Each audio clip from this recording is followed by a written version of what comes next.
Bueno, hasiera batean nire semea hasi zen modelo D ikasten, eta ni eta gogoa sartu zitzaidan, zeo zer jakiteko.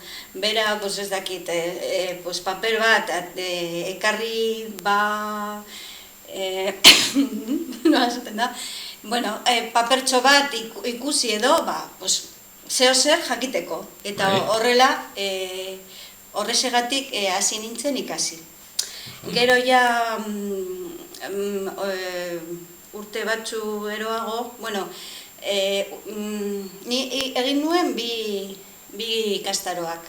Baina bizitzaren gora berak, lana dela eta utzi behar izan nion ikasteari. Baina gero ja berriro lana aldatu nuen, eta denbora nuen ikasteko, eta berriro egin nuen, eta gainera nire lanarako positiboa da, orduan, primeran. Oso, ondo. Eta zeratik Berba Laguna? Berba Laguna, euskera hobetzeko, jende ezagutzeko, eta batez ere hitz egiteko. Nire inguruan, nik normalean ez dut erabiltzen euskera. Eta ez hasteko, hasi nintzen Berba Lagunen. Eta pozik, emaitzarekin? Hasiera batean baina azken bolada honetan ez naiz hain pozik. Jendea gutxi etortzen delako gure geratzen garen lekutara. Orduan pirak eta aite dituzte eta ez dut...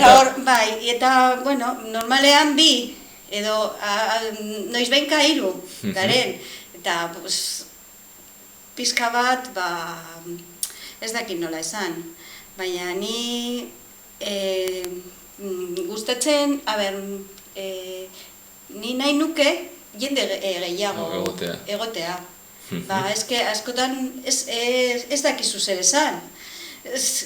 Hala zeri buruz hitz egingo dugun, jende gehiago badago beti ateratzen dira gaiak eta edozein gauza.